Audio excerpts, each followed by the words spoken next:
Good morning, good afternoon. Welcome to this month's webinar. I know many of you missed our sessions last month because we didn't have any.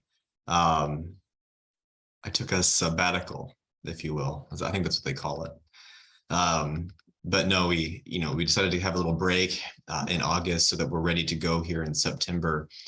And today's session is a good one, and also one that you requested. A few months back, we had a cadastral surveys session that was very well attended and very well reviewed, and many of you said we'd love to hear more about the process itself and how to prepare for that process. And so that's what today's session is going to cover. And so for the next 90 or so minutes, you'll have a chance to interact with the same presenters we had then on these topics. Very skilled, very knowledgeable.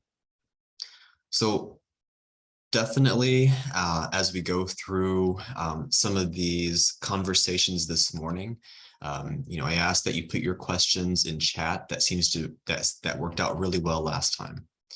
So do that here, but then, and just be a little patient as Christopher and Jacob take a moment to take a look at what they have.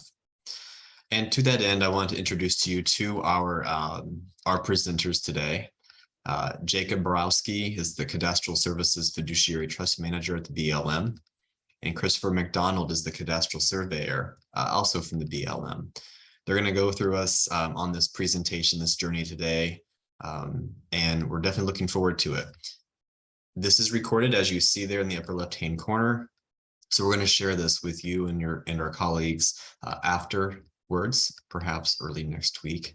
You'll also receive an invitation to fill out this evaluation. That way, we get better understand about some of the sessions you want to see going forward, whether it's building on the survey process itself or it's something completely different.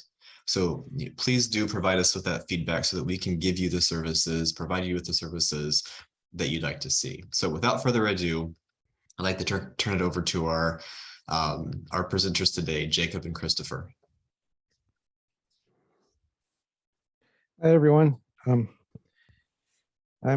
Jacob, and I'm going to take the first part of our slideshow here. See, we have already got some questions coming in, which is good.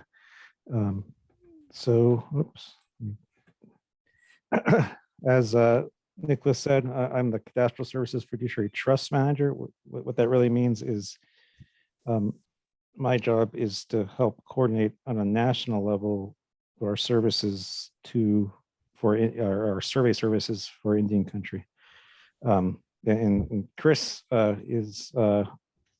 he's also at the national level at headquarters, and his main position is a PLSS data set manager, which means all the data that gets put into GIS systems and stuff. He's in charge of that program.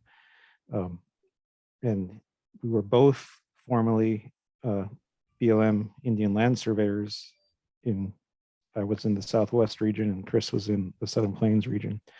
So we have experience at more of a field level also.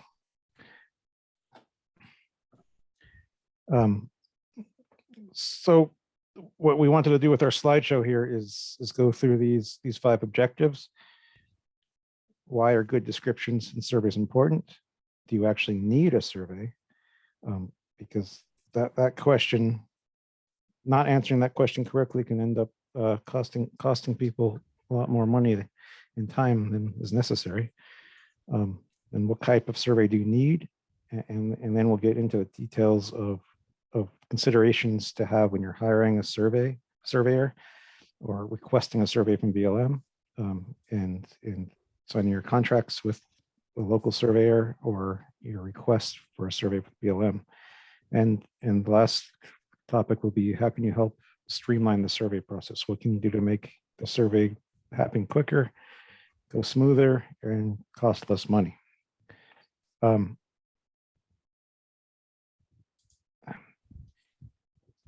Our last presentation I think most of the value came from the questions that you guys asked, because it's hard to anticipate what you. Did my screen just go off? Can everyone see my screen? I just had a weird flash here.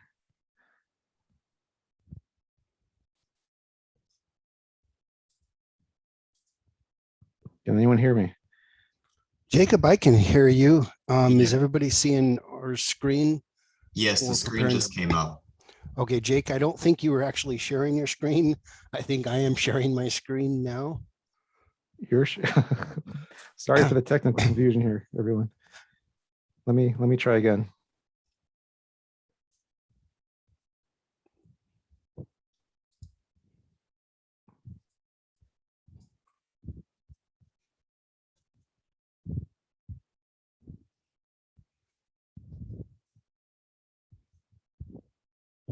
Okay, I hope everyone can see my screen now. Can you see it, Chris? Yes. Okay.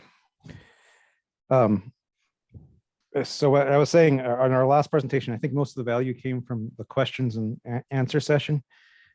It's hard to anticipate what information is valuable to you. We can try to anticipate things that you should know. So I'm going to try to get through my part of the slides fairly fast to leave time for the questions. Hopefully that'll work out well.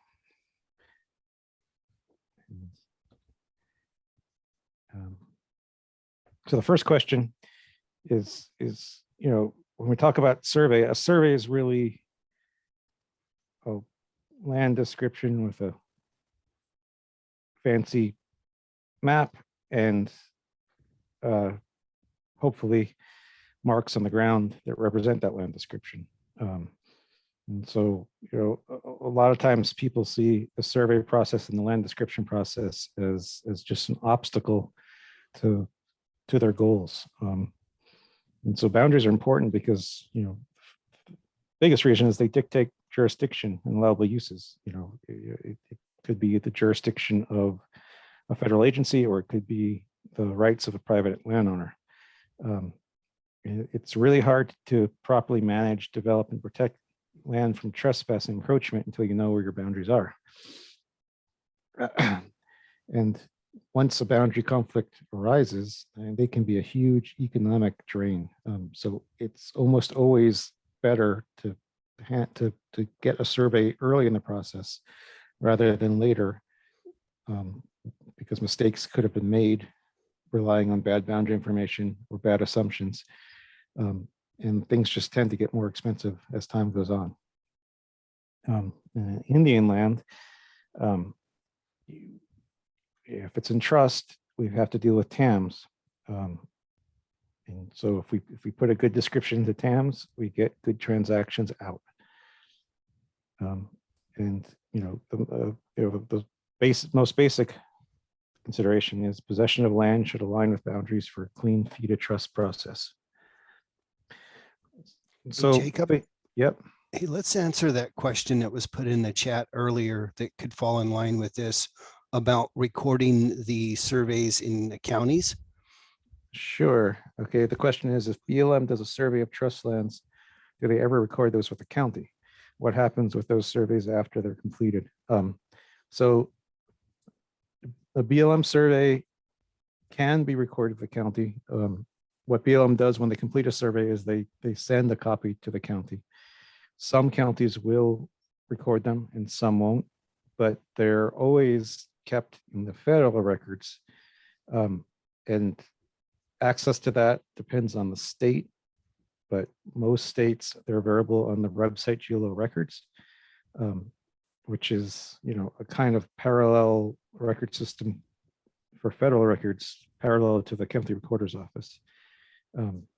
The county's recorder's offices differ widely in their policies.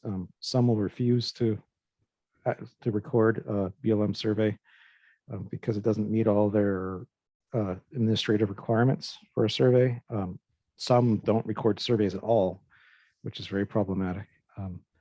but they're always available through the BLM and usually on geo records. A couple states have their own systems. And if you're in one of those states, we can get you details on that. And when a local surveyor is surveying and joining property or the Indian property, one of the resources they should be looking at is the federal records as well as the local records. I hope that answered it. And they should be entered in TAMS also, correct, Jacob?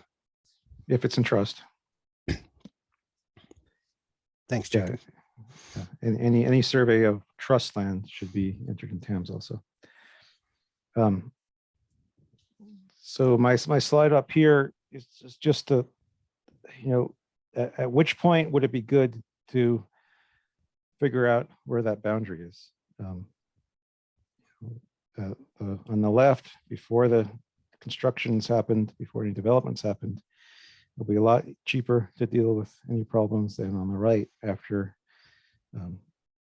people have people have started to use the property and have potentially have apparent rights to property that wasn't originally theirs.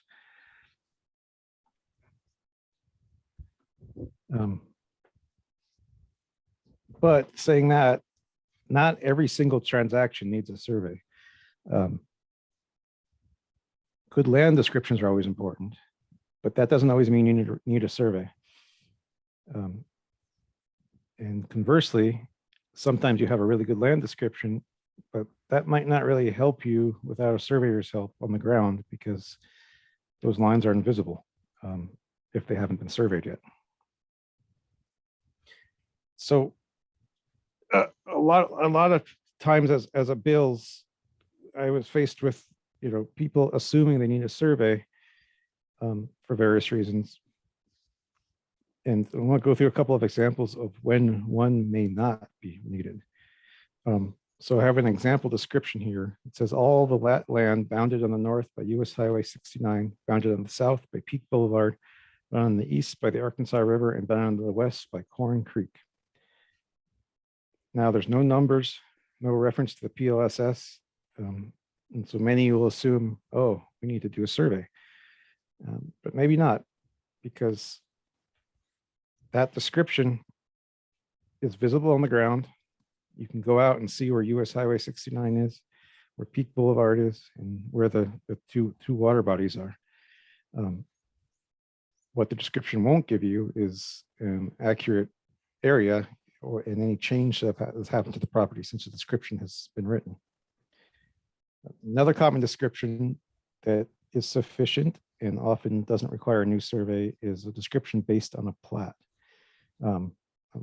often called a subdivision plat, usually performed by a local surveyor.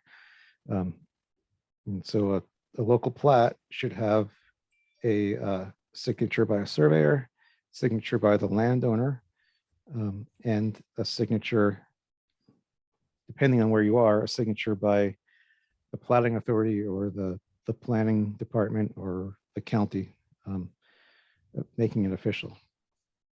And so an example of a description like that would be this one here, Lot 16, Block 1, Unit 4, Highland Meadows Estate, containing 1.54 acres more or less, according to the plat as filed for record on July 2nd, 1970, in file number 54A in the office of the county clerk of Valencia County, New Mexico.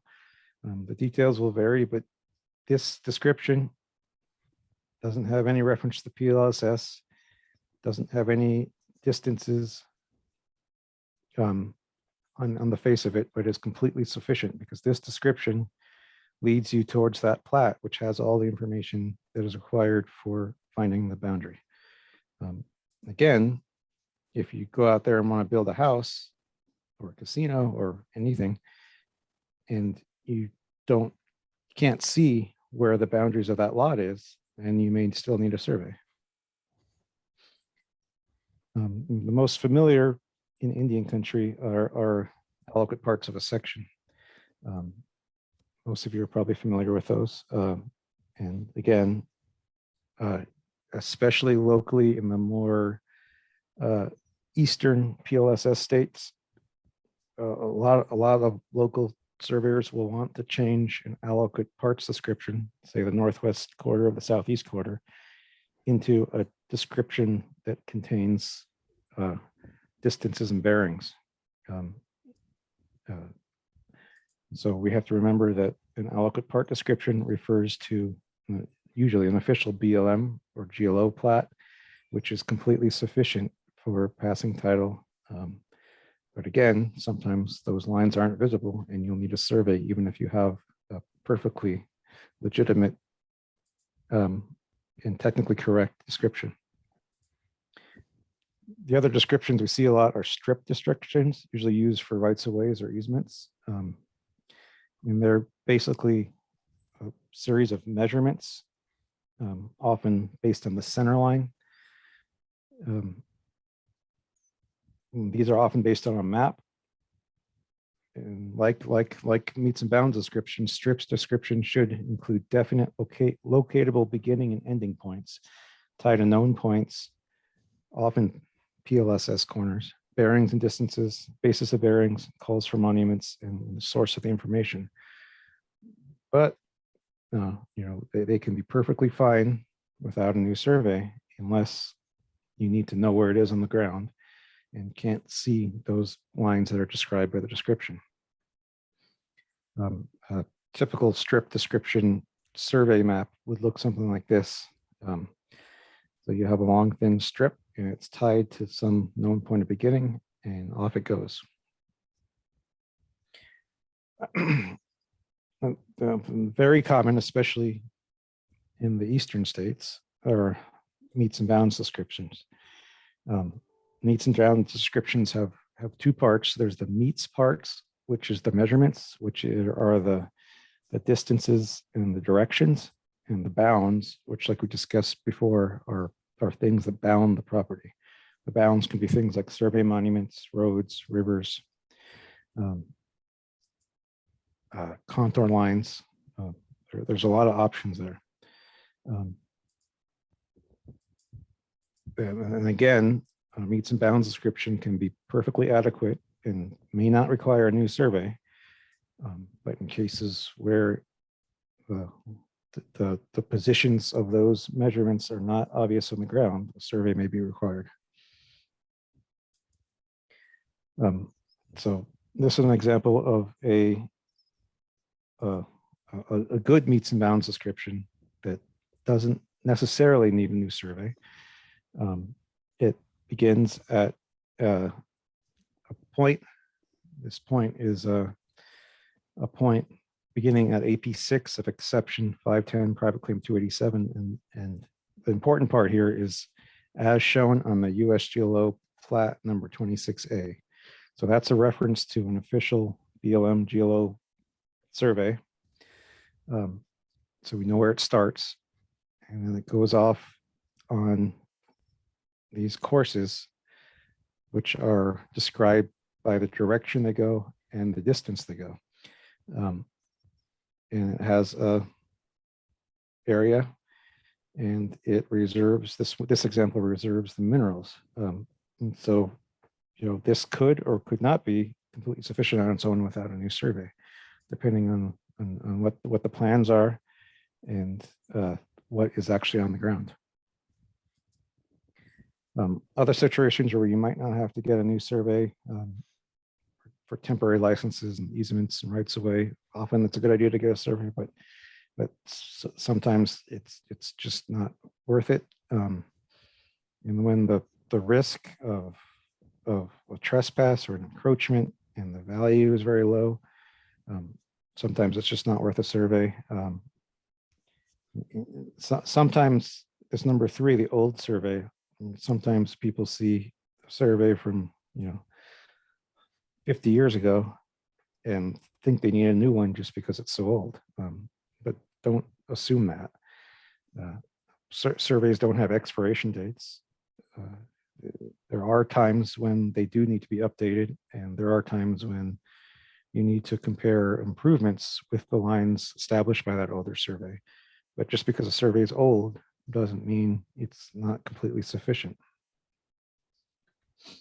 And then, there are other possibilities besides a survey if you need more help.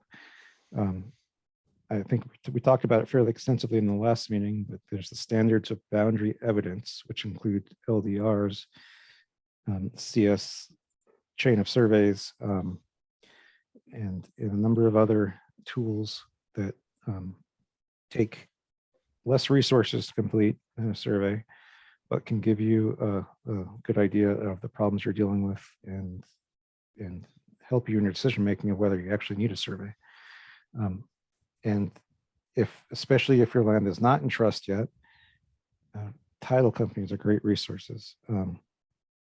The quality varies greatly between title companies and locations, but they have amazing resources on their hands. They can often help you for a fee, of course, understand what kind of descriptions you're dealing with and what the history of your parcel is. And the third I have listed here is BLM advice. You can always call your BLM, the BLM state office that has jurisdiction over your area, and ask questions. That's we're here to help. Your resources there would be, your first resource there, if we're talking about Indian land, would be the BILS, the BLM Indian Land Surveyor for the region. And BLM could help with other options besides official surveys, administrative surveys, just giving advice, supplemental plats, but talking to the BILS in your region can help you understand what your options are there. So, hey, Jacob, so we got a Yeah. question that's going to lead right into this. Can an individual lottee owner apply for a survey? And when you say trust, does that include restricted? So I think that goes right into advice and consultations. Yeah, hold on, let me see if I can get my questions back, the chat back. Huh.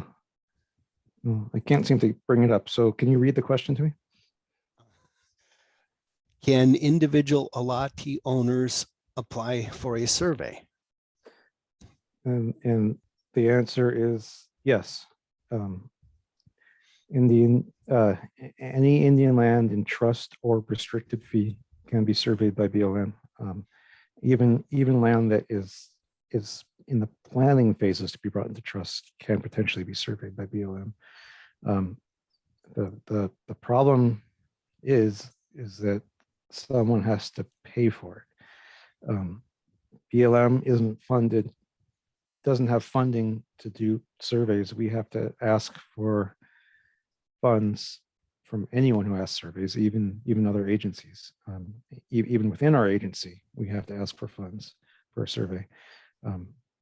So that's usually the hang up in individuals requesting BLM surveys, but BLM can and has provided that service.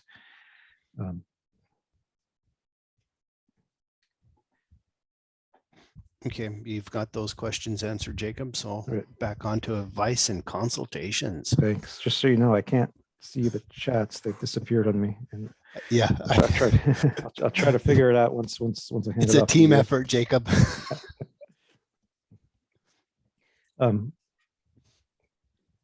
Right. So before you assume you need a survey, or before you decide what kind of survey it has in Indian country, BLM is there to provide advice and consultation. And your sources are, there's 12 BLM state offices. Many of them cover more than one state. So you have to figure out which is the appropriate one. And they all have chief cadastral surveyors who have the authority given to them by the Secretary of Interior to survey, to make official surveys, official boundary decisions on federal interest land, which includes Indian trust and restricted fee land. And then each BIA region has a BILS appointed to it, who normally work in the BIA regional office, whose only job is to help and coordinate BLM services, cadastral services with BIA for Indian land. So they will be your primary source of information.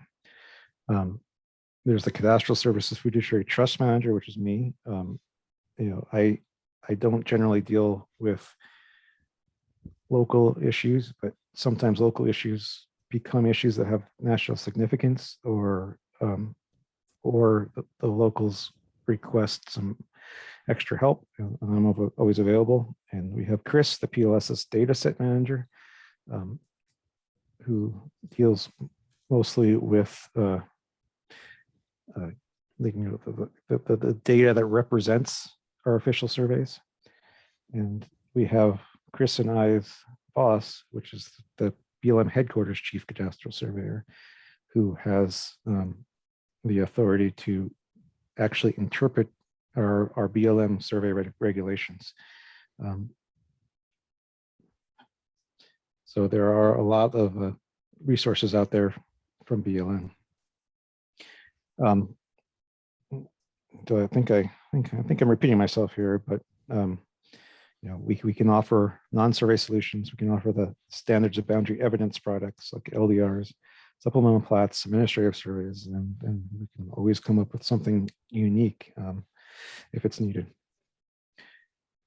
And so when is a survey really actually required? Well, what it comes down to is if you don't know where the boundaries are and you need to know where they are, that's what a survey is for. Sometimes just as a paper exercise, you need an accurate area.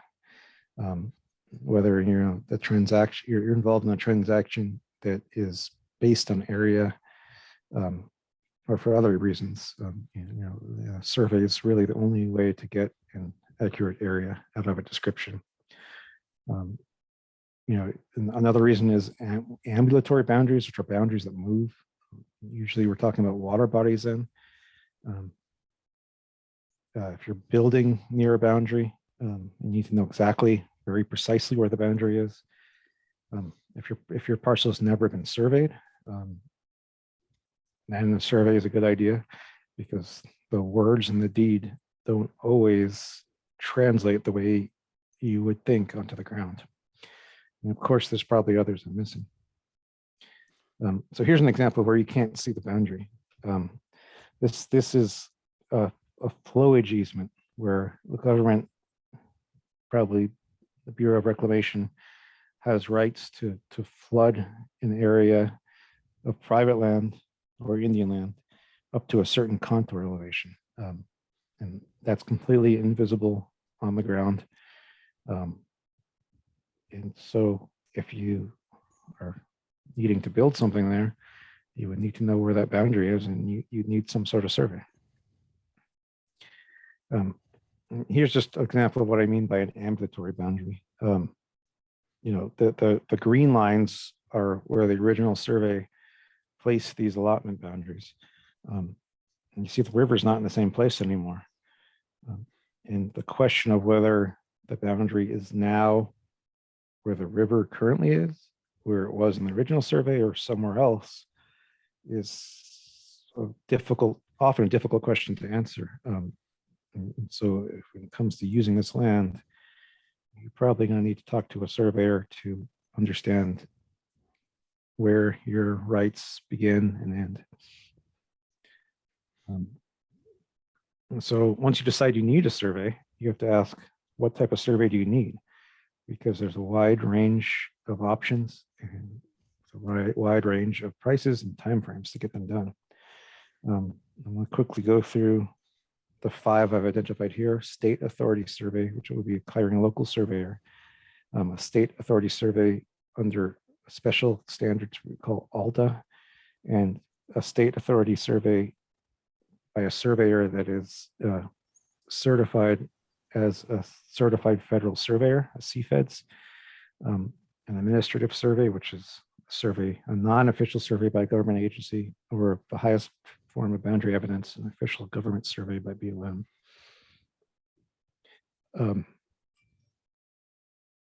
a state authority survey by a local surveyor is probably the easiest survey to obtain, is often, but not always, the least expensive and has the shortest turnaround time. So, a surveyor in your state needs to be licensed by that state. And the survey they do has to meet the state minimum standards, which may be different than the federal standards. And a local land surveyor should be an expert in their state's boundary law, and if they're actually very local, they can be an expert in the local boundary history, which helps in a lot of situations. But one thing to be aware of is that the quality of local surveyors varies significantly. There's really great ones out there, and there's ones not worth a grain of salt. And their prices also vary significantly. So, Hey, Jacob, yep. can you back up 1 second? I got a couple questions for you. Okay. So you talk about experts in local boundary surveys. Mm-hmm. And so I guess that's kind of the significance of CFEDs, especially when you're bringing in things to feed a trust or federal interest. Is that correct? Yeah, it is. That is an advantage that a local surveyor has over the BLM often. Local surveyors often concentrate on a very small area, and they know all the boundary idiosyncrasies that have happened in an area. Of course, you lose that when you hire a surveyor from the big city that's 200 miles away. But I'll get more into that. Did that answer your question, Chris? Yes. All right. So, the pros of hiring a local surveyor is, like we just said, they're local experts. They may be less expensive and they may be more available than other options. The cons, I think, we have to worry about is their minimum standards vary a lot by state, and they can be actually very minimal. Most surveyors will exceed their state standards, but they're within their rights to not exceed them. And so you have to be aware of what you're getting. And another big problem is they're not always familiar with federal boundary law unless they do a lot of work in Indian country or for federal agencies, and our standards. And that comes up, especially when you're trying to bring something into trust. And the other thing to consider is a survey by a local surveyor only represents the opinion of one person. We should assume that it's a good opinion, but when you have a survey that's an opinion of one person, your neighbor can get a survey that's an opinion of a different person that says something different, and there's no inherent advantage to either of them.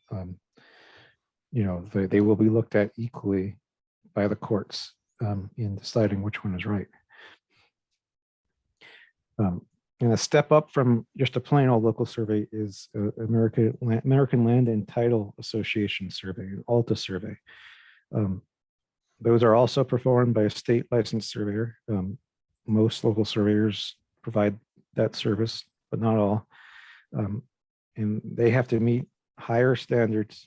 They have to meet the state minimum standards plus the American Land and Title Association standards. These are often used to eliminate the survey exclusion in title insurance. If you look at your title insurance policy, it doesn't have an ALTA unless you pay an extra fee, which is sometimes significant. They exclude any issues that would be found by a survey. So that can lead people into some dark places. So the pros of an ALTA survey is we're operating under higher standards than a regular local surveyor. And I have written here, a surveyor must make boundary decisions. And that may be a little confusing. We've encountered local surveyors usually that refuse to actually give an opinion of where the boundary is. And so those products have fairly limited value. So if you're getting an ALTA survey, you know by the ALTA standards, they're required to actually give you an opinion of where their boundary is. And another big thing is an ALTA survey has to show encroachments to meet the ALTA standards. And they may be more available than a CFEDS or an official survey. On the con side, again, they may not be familiar with federal boundary laws and standards unless they do a lot of work with Indian land or federal land. They still only represent the opinion of one person. And they are often more expensive than plain Jane local survey. And a step up from that is a survey by someone who is CFED certified. CFED stands for Certified Federal Surveyor. They're still performed by a state licensed surveyor, but they've gone through a training program for state licensed surveys that's administered by BLM. And they've passed an exam showing they have a grasp of the basic ideas of federal boundaries and federal standards. And that's something that a lot of very good long-term surveyors have never learned unless they have worked a lot in Indian land, because it's not a skill that is in much demand, outside of federal contracting and surveying for Indian land. The pros of using a CFEDS is if they're stamping it as a CFEDS, they have to meet the CFED standards, which are a step up from the state minimum standards. And you have assurance that the surveyor has learned the basic federal rules. They can also do SBE forms. They can fill out an LDR for you, unlike a non-CFEDS local surveyor. And through their training programs, through their contracts, they should be more aware of BLM resources and contacts, and should be able to easily contact BLM if they need advice or are running into something that they're not sure how to handle. Again, they're only one surveyor's boundary opinion. And they are usually more expensive, not always, than a non-CFED surveyor, and they may be harder to find. The next option is an administrative survey. These are performed by a federal government employee. Could be BLM, U.S. Forest Service, National Park Service, BIA. I know a few BIA agencies still have surveyors who go out and actually survey things. They can provide the same services as a local survey. They're not bad. Their best use is for a special purpose. And if you need a survey that doesn't really fit into our standards, they're BLM standards that are written down in our survey manual. Where this direction could be good is a construction survey or a topographic survey, something that's not involving a boundary or for some unique situations. In the highest form of boundary evidence is an official survey.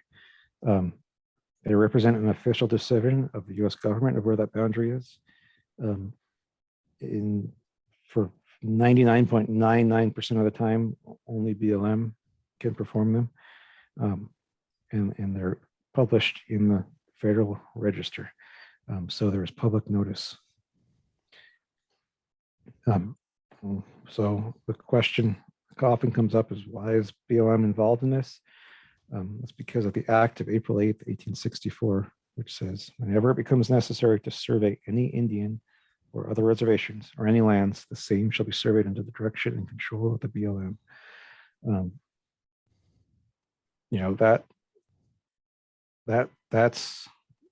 That's really the root of where our ability to survey, like the question before, where an individual allotment, or any federal interest in the inland comes from. The pros of an official survey is it's the strongest form of boundary evidence. If it ends up in court, which we hope it doesn't, they're presumed correct unless gross fraud or negligence can be shown. And so that's a much higher standard than a local surveyor has to meet. Like I said before, a local surveyor's survey only represents his or hers opinion, and is not inherently any better than an opposing opinion.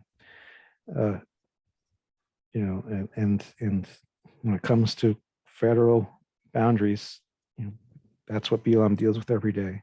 So there shouldn't be anyone who is more of an expert in federal boundaries. And of course, the con is BLM's limited resources. So you may be waiting a long while in some situations to get a survey. So all these considerations have to be balanced when you're considering what kind of survey you need.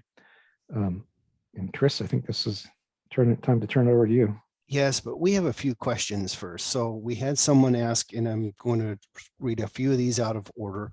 What is an SBE form? Okay, so an SBE stands for Standards of Boundary Evidence. They are methods short of a survey to ascertain the situations involving boundaries. The most common one for Indian boundaries is called the LDR, which is a land description review. And what that is a surveyor, either a BLM surveyor or a CFEDS, will research the description in your deed and find any problems and let you know if there is a potential survey need. Does that do a good job of describing it, Chris? And where does that come from? If I remember right, that comes from 303 DM7, Department Manual 7, correct? Right, that comes from a department, they originate from a Department of Interior department level manual. And so, if you want some more information on them and how they could help you, get in touch with us, and we can see if they will apply to your specific situation. Okay. For our next question, many tribes have in-house GPS. Can you talk about control points, GIS coordinates with the surveyors? Well, since GIS isn't that, I'll let you answer that, Chris.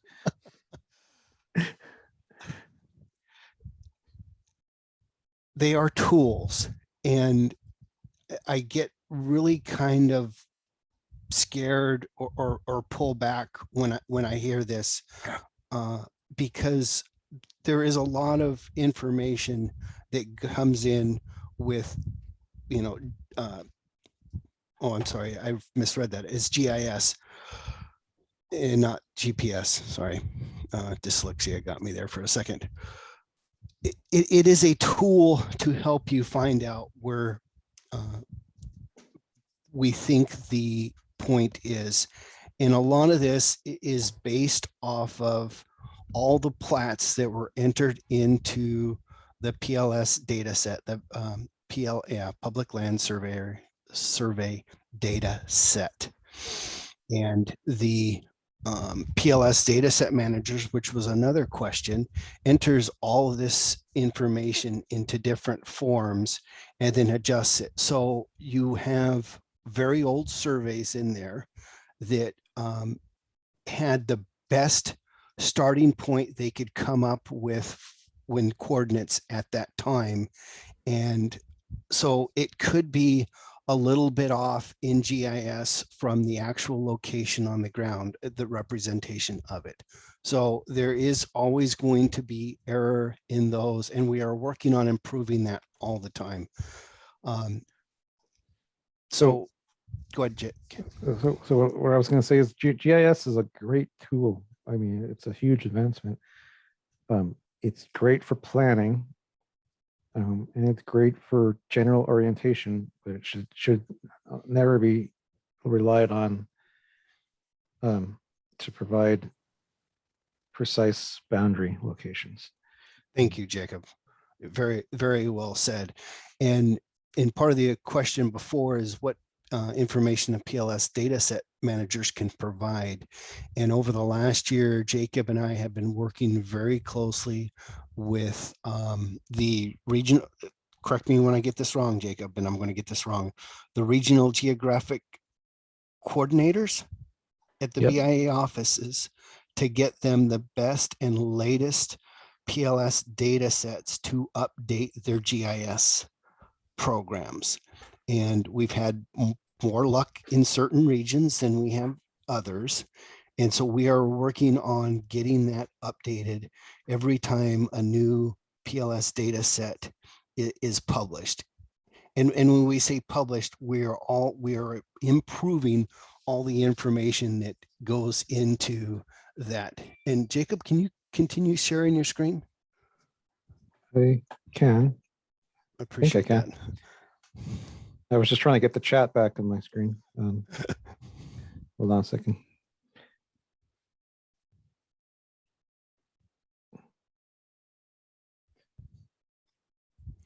Okay. And so what regions have, let me bring my chat back up.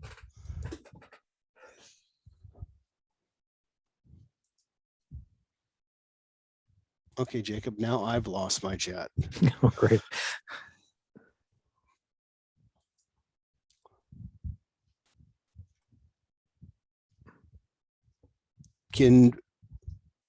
Could we get someone to read the questions for us? Sorry. I can get it back if I stop sharing, I think. Okay. Or maybe you should share instead now. Or do you not have it up?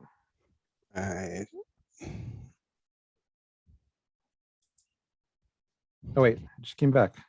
Okay. Which question would you like me to read? The bottom one, but now I've got to figure out how to share. Okay, from Deborah Kirk. So what about the regions that have incorrect PLSS? How long does it take to correct? And how are we notified that the PLSS has been corrected? It sounds like a you question, Chris. It is, and give me 1 minute. So we are currently working with the PLS data set managers and the RGCs on how to get that done. And it has been going all right in some regions and not so well in other regions. Some state offices do not have PLS data set managers at this point. We are trying to correct that. We're trying to get people hired, but that's a huge obstacle. So in the East, their data set is not getting updated as much as it should. Other states, they update theirs once a quarter. And we are trying to make sure that we stay in contact with the RGCs and get the BIA that data so they can update it. So, I mean, that's an ongoing process that we're constantly working on. Just to add something quickly. So it says, the question was, which regions, what about the regions that have incorrect PLSS? I'm going to say that every region has an incorrect PLSS to some degree. And they're continually being improved, right, Chris? I wouldn't use the word incorrect. I would use the word accuracy. Some of the accuracies in the PLS areas are not as good as the others. You're right. I shouldn't use the word incorrect, but I think the point I was trying to get across is there's mistakes and inaccuracies in all of them. I mean, it's a work in progress, and Yes. they're only as good as the information that is used to build them. Correct. And part of my job as the headquarters PLS data set manager is we have contractors contracts with the firms to go in there and check and validate the data that's in there, and then add new and old surveys to that data and bring in control points to bring up the accuracy of that data. Which goes back to the other question about GIS. And that's why they shouldn't be used for precise location. Because, you know, there's inaccuracies inherent in the whole system. So did we answer that question? And you can come off mute at any time and ask a question also. So the next question we have here is, what is the process to request a cadastral survey for a parcel that is coming into trust status? Is it different from tribal trust lands or an allotment? Chris might get into that in his slides coming up, but the difference is BIA in general won't fund a survey on a parcel that is not yet in trust. So you will normally have to request directly from BLM. And that's one of the reasons why the CFEDS program is there, is an individual tribe can hire a CFEDS to do a CFED survey, which should meet all the requirements to bring that into trust. And that's one of the things that I'm going to try to cover in this, is making sure that we get the right tool for the survey that we need or to accomplish the transaction we're wanting to do. In an ideal world, BLM would survey every parcel coming into trust. But that's not required and it's not realistic. So your best bet, if you're bringing something into trust and want to think about your options, is to talk to the bills in your region. So some of this is going to be review. And when I started this presentation, I wanted to mainly talk about contracting and realized that we may not be to that point yet. We need to kind of understand the basics, the terminologies, and using the same dictionary to talk to the surveyors. So I pulled back a little bit and kind of more talk about hiring the surveyor and using some of the terminologies that you will hear and use when talking to them. So I kind of thought that was more important of doing the contracting portion of it, and maybe do that and request another presentation. So, and Jacob's hit on these a little bit, and I'm going to re-hit on them. You know, why do we need a survey? You know, if we're purchasing a piece of property, and I did break it out here into residential, commercial, and fee to trust, because all of those take different tools or can take different tools to get what you need done. A residential one, that you may just need a private surveyor to go out and survey the boundary of it. For commercial, you're probably going to need an ALTA. And in saying that, for a residential property, you could have to use an ALTA for it, but it may not be necessary.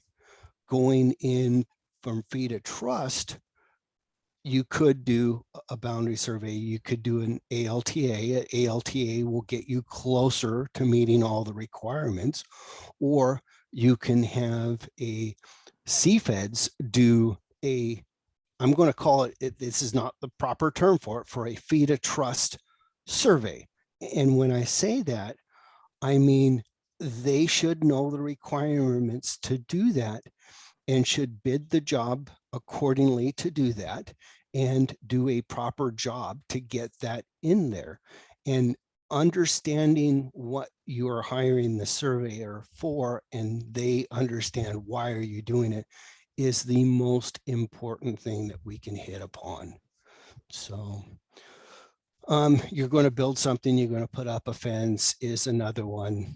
And then ambulatory boundaries, like Jacob talked about earlier, and riparian. When anything near water, you definitely want to make sure you hire the right surveyor for the job, because riparian rights is a specialized survey and take a specialized skill set. And we'll hit that a little bit later. And then boundary disagreements, you don't agree with your neighbor on where the boundary should be. And there's other reasons. So.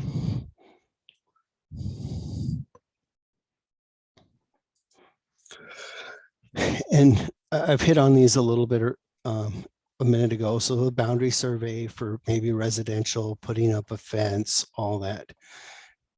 Jacob talked about the ALTA survey that gets a little deeper, has a lot more regulations on showing the property, showing the encroachments, even showing things underground. There could be a gas line running through your property. There could be other issues that are unknown. Construction surveys, location surveys, site plan surveys, subdivision surveys, topographic surveys. These are all words that you will see when you are Googling or doing research on hiring a survey. And each one of them has a different skill set, and you must understand that. Rights of way survey takes a little bit, and back to the riparian. That's a very special skill set, and you want to make sure you have someone hired to that. And then finally, the federal authority survey, which has to be done by BLM or under the authority of BLM with their review. So all of these are different tools or different survey methods.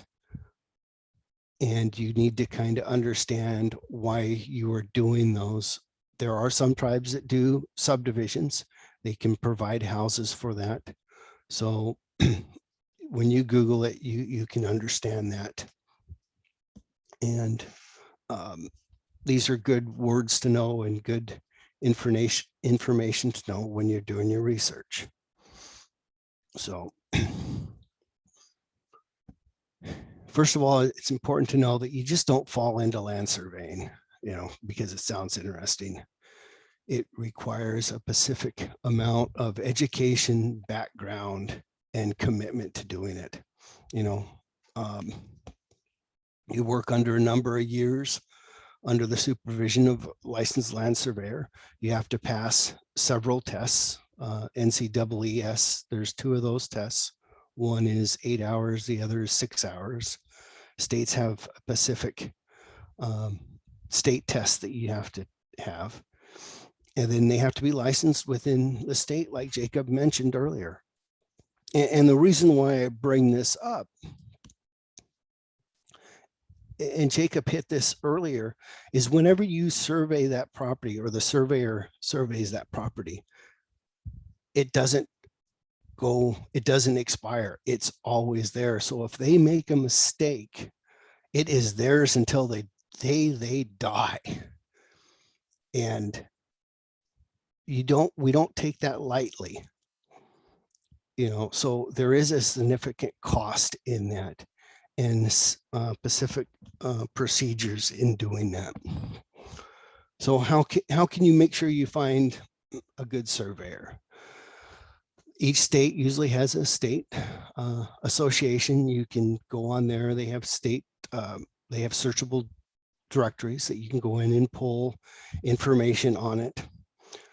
Most states have a board of technical registration, which oversees their licensing. And if they do something that could jeopardize their license, they go in front of the BTR and explain what happened. And a lot of states will have adverse actions listed against surveyors on their website. So you can do your research on hiring the right surveyor for the job.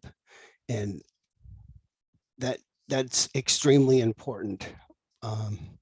You don't want to just go out and hire someone. You want to hire someone that has the experience that you need to do. And these are all tools to help you do that. Some states don't have the adverse actions listed on there. And an adverse action is if they did a survey incorrectly, or someone thought they did a survey incorrectly, they will bring an allegation against them. The board will look into it and decide whether it could be substantiated or unsubstantiated, and then may fine them, may do a letter of reprimand, or hey, nope, he didn't do anything wrong. They just didn't like where the boundary is, and all those will be listed out. And this is to help you choose a good surveyor for it. And I've said it again, and I'll say it every time, is experience. You want the surveyor experienced in the type of survey you require. You don't want to have a construction guy, doing a boundary survey or an altar survey. There are firms that specialize in all of those and have crews that go out and do different ones of those. But you want to make sure the person doing your job is experienced in what you need. I wouldn't want a boundary surveyor laying out a high rise. So, each one of them has a special skill set, and understanding that when you're making your decision on hiring a surveyor. So preparing to talk to your surveyor, you're going to have to answer the questions: who, what, when, why, and how. Who you having the survey done for. If you're buying the property, it's for you. If you're selling the property, I've had certain circumstances where the seller has a survey done to help sell the property, or if it's coming in, when you need it done, why, and how soon. All of those are questions that you should talk to your surveyor about. You must have your legal description. Like I said before, why you have the surveyors. And here I'm kind of getting into a fine line, things that may be a must or could help. And the reason why I say that is, like I said earlier, a surveyor is doing this as a profession. It's his license and reputation on the line. And some of the surveyors like to do all their own research themselves and have companies they work for to pull the title report and the chain of title. That way they make sure that they have all the information they need to do a proper survey. And that's extremely important, because there's a lot of research and education that goes into doing this correctly. And, there is a huge cost in that, and not all the surveyors do it the same way. So I'm trying to cover all this at once. I know a lot of them, they will be happy with a current title report, or one that's a couple years old, or the client bringing in a chain of title, but some of them will not accept that. Some of them want to do their own research. So that's something to think about and understand why. So questions to ask, when you're sitting down in front of them: are you licensed in the state? Are you in good standing with the BTR, as we talked about before? Do they have any adverse possession or adverse actions against them if they were dismissed or substantiated? Do they have insurance? If they do something wrong and you need to go back on them, are they covered? References for the type of survey I need, goes back to proper tool for the proper job. What's their process like? Are they going to do all the research themselves, or can they help you with that? What's the timeline for the project? What's in your contract? What will I get when I complete the job? And this is very important. You're having the survey done for a reason. And you want to make sure that the packet they give you at the end of the survey will meet all of your needs, whether it's just a paper copy. Do you need a digital form? Do you need it recorded in TAMS? Do you need it to meet the requirements for a fee to trust?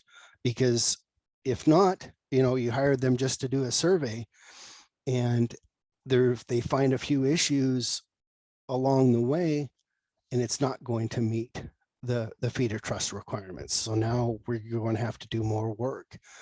You need to have that conversation of why you're having the survey done and what is the outcome of it.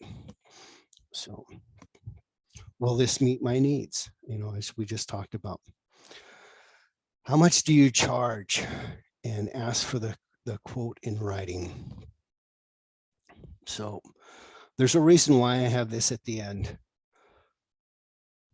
When the government hires out surveyors to help with their workload, they do it under engineering and architect contract. It is always qualification based. Can they do the job? Can they do the proper job? And can we get what we need out to them when it's done? The last thing that is brought up is the cost, because we are not worried about the cost. We are worried about getting the job done and the job done correctly. So I don't want that to be a deciding factor. And I've seen this go wrong so many times. I've seen them where they've requested a survey, and the one surveyor came in almost half of what the other surveyor did, but the second surveyor bid it because they understood the process for fee to trust, and they lined out everything in that scope of work and their cost estimate. And the cost estimate is not to exceed. And we're going to hit that here in the next slide. So you can solicit more than one quote. You can compare, when you do that, you compare the quotes and the scope of work to make sure that they are on equal grounds. And like I said earlier, the one surveyor bid it just to do a boundary survey, and the other one bid it to do a fee to trust survey and get it all the way through the process. Their scope of work reflected that. The other one just reflected a boundary survey. The tribe went with just the boundary survey, and through the process ended up spending more than the second quote, the higher quote, because they didn't take the time to understand what the surveyor was telling them. They didn't take the time to ask them questions and understand, what was being said throughout the quote and the scope of work. And they didn't talk to them. And when I say a quote, it's not to exceed. And a good surveyor, if they quote you a price and it comes in under that, more than likely they're going to reimburse you what they didn't spend. Depends on how the contract's written. And that's a very important part, is making sure it meets your needs and not just going with the lowest bidder. And at the last, I say you can negotiate points on it. Who does the research, what happens with the extra funding and all that. So you made the choice, hired the surveyor. So now what? How can you help streamline the survey process?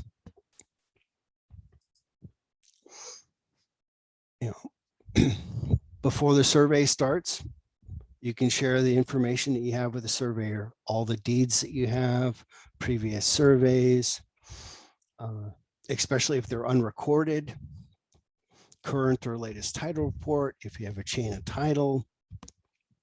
Okay, Chris, Go ahead. Sorry to butt in. Nope, We had a please. question that might, I think we've kind of passed the point where it was good to answer, but I missed it. So would you mind addressing it? Oh, please go ahead. The question is, what standard language should be in the scope of work to use in an RFP? What laws or regulations should be referenced? Yeah, and that's where when I originally started my part of the presentation is where I was heading. And I realized that not everybody may have the basis to get to that point yet. And I wanted to cover in this, at least this presentation, the basics of talking to the surveyor and speaking the same language.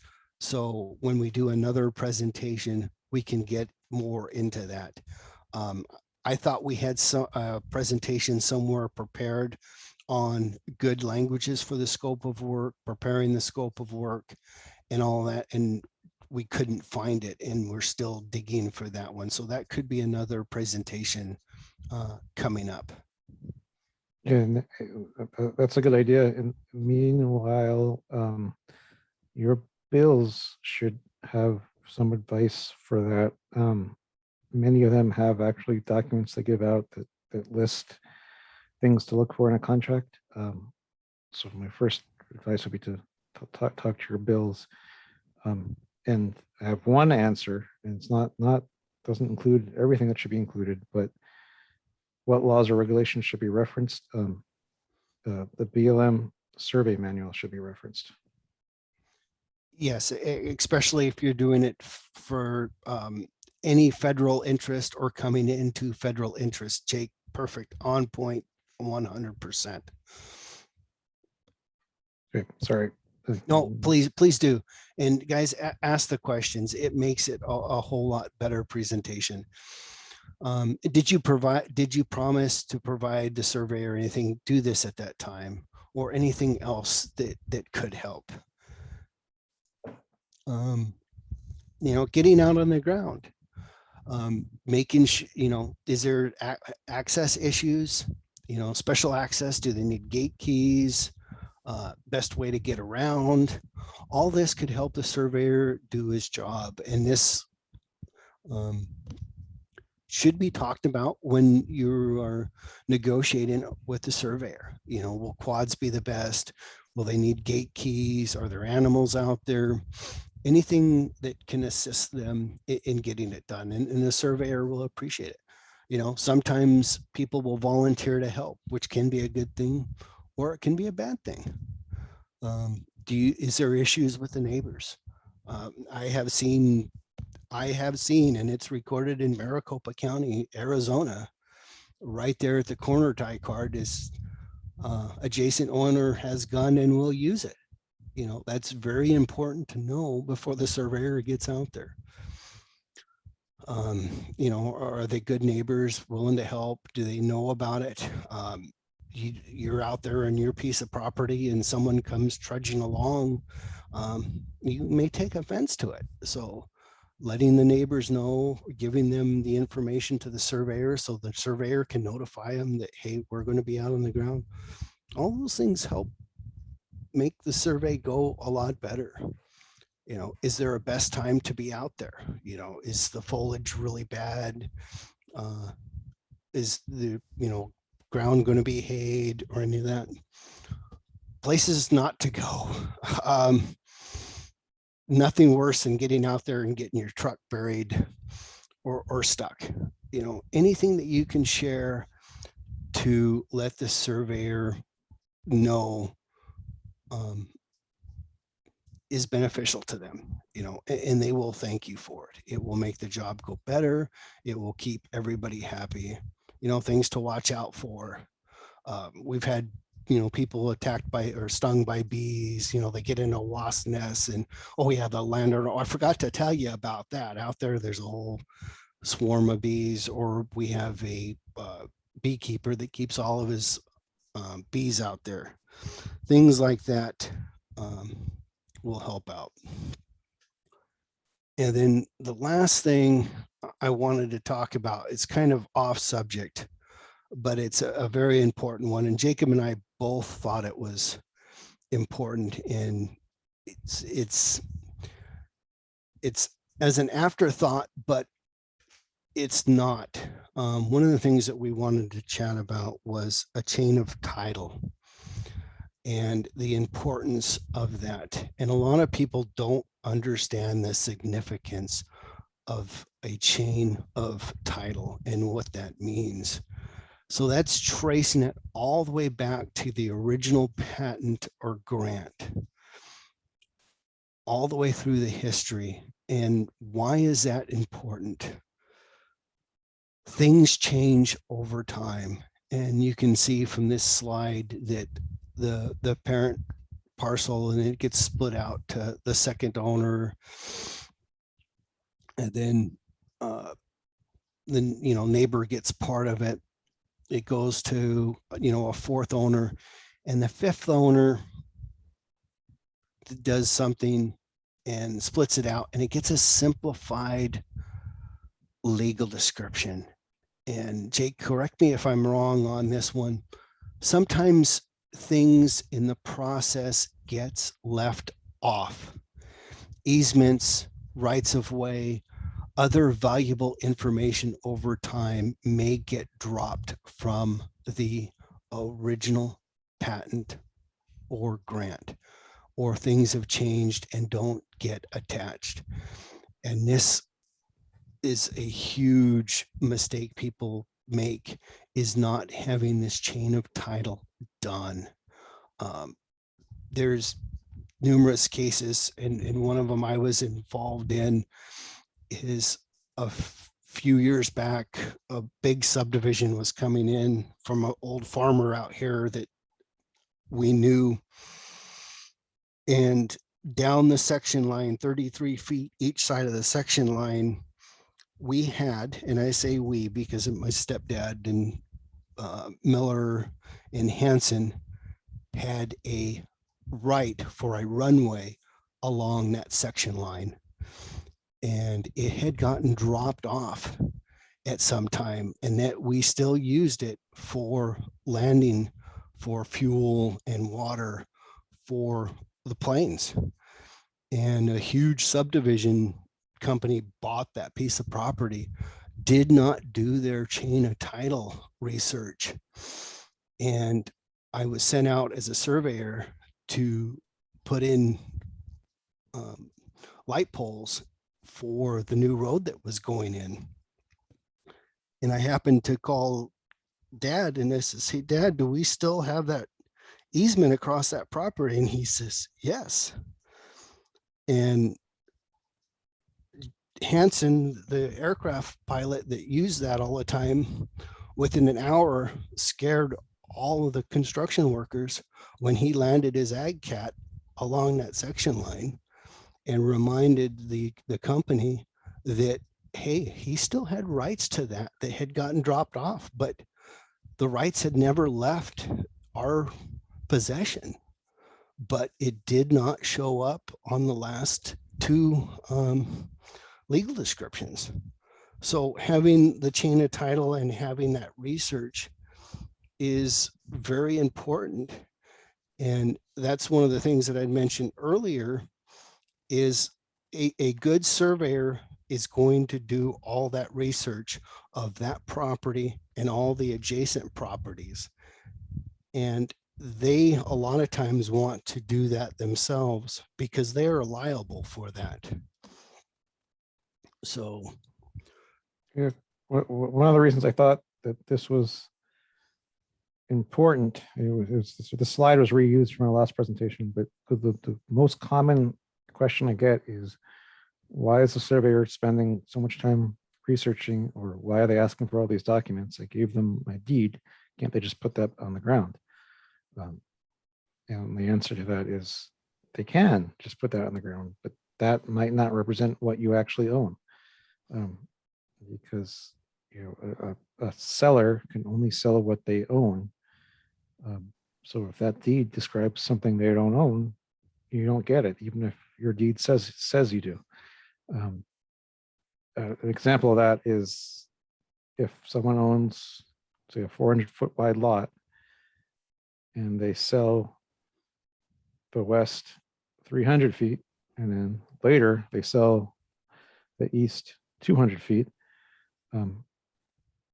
And a surveyor goes out to put those descriptions on the ground and finds out that the original owner only had 350 feet.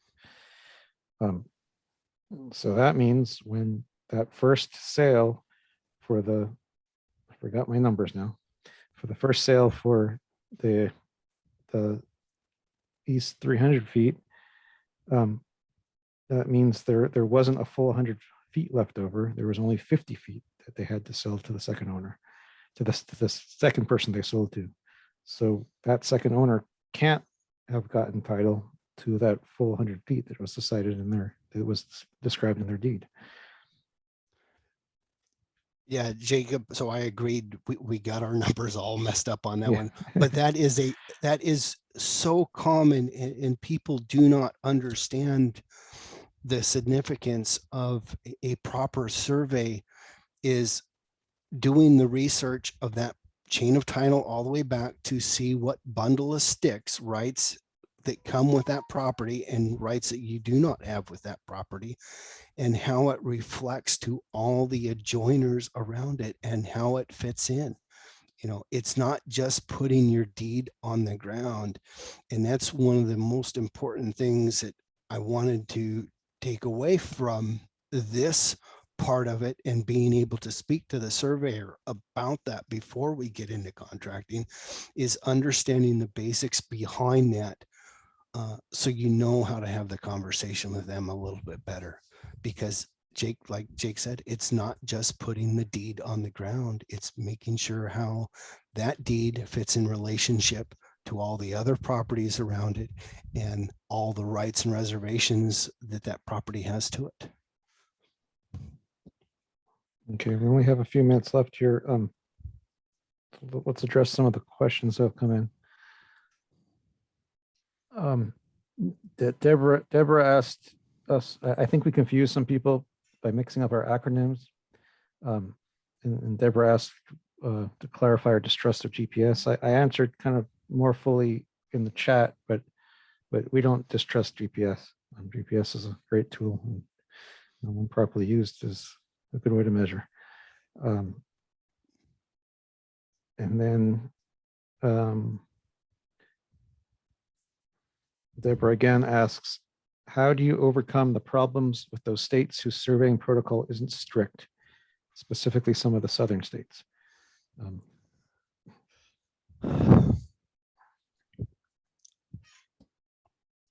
Take a shot at that first, Chris. We do the best we can in remembering what laws and authorities we are working with at that time and how they relate to the property. And that sounds a whole lot of weasel words, but one of the things we have to remember when we're doing that, and this kind of goes back to the chain of title, if it's originally public domain, so it never left government hands, government federal laws apply first. And then if it has came back or it's reacquired by the government, then we need to look at the state laws that could affect how we survey that property. So there is a lot going into that, and understanding the laws of the state and the regulations of the state and how they apply to federal land is important. God, how do I, and knowing how to apply those. And when we try to apply those, Jacob said earlier, when we do a federal authority survey, it's not just one person's opinion. The surveyor out on the ground makes his determinations. He brings them back to the office. The office discusses them among themselves, get astral chief, they get the solicitor's office in there, and we try to make the proper decision for that piece of property. Yeah, there is a wide variety of wide variance in survey qualities across the country. Ideally, when the surveys are bad, we BLM would resurvey all the federal interest, but in reality, we just have to deal with what we have the best way we can. You know, and call in BLM for the most extreme situations when there's no other options. I've got another good question here. How do you generally cure an improper deed or inclusive of all rights? Kind of depends on the specific situations. If you have an improper deed and the grantor is still available, you can just issue a new deed. Otherwise,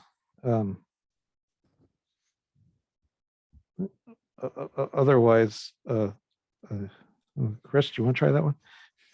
It depends on why it's improper, because there are Right. Scribner errors that you can just go in and, you know, somebody left out a line, or it's clear that they got a bearing and distance incorrect, or dyslexia set in that day, and those are easier to fix. You can do a correction deed to that one. Some of them are a lot more complicated depending on how the rights and stuff in there. Lawyers do have to get involved. That's a wide open question.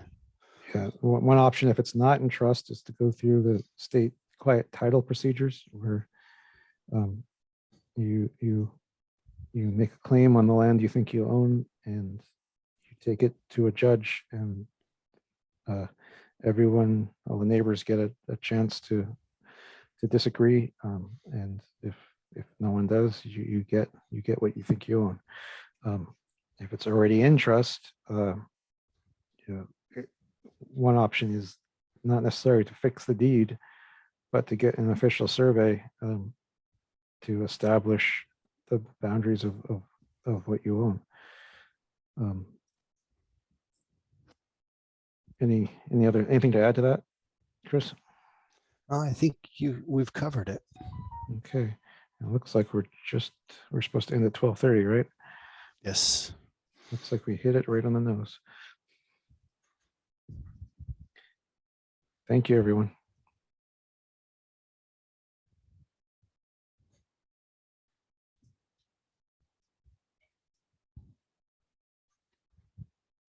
If anyone has a few more quick questions, I'll stay on. Yeah, I will too also, Jacob.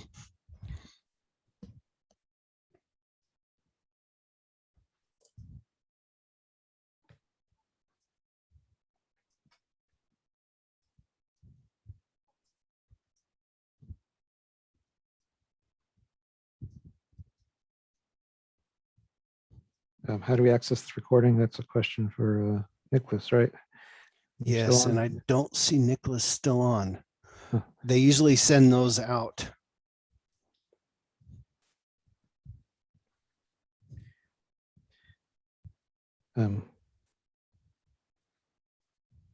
Yeah, we'll have to ask Nicholas the question that when's the next one? I think that the request for proposal question is a good topic for another one, and maybe we can get someone else to help us with that, who deals with that on a regular basis.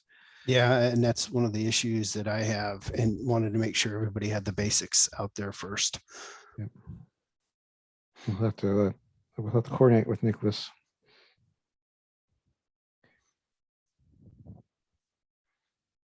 And I think on the website, there is access to this and all the other recordings, but we will make sure Nicholas gets that out there to everybody.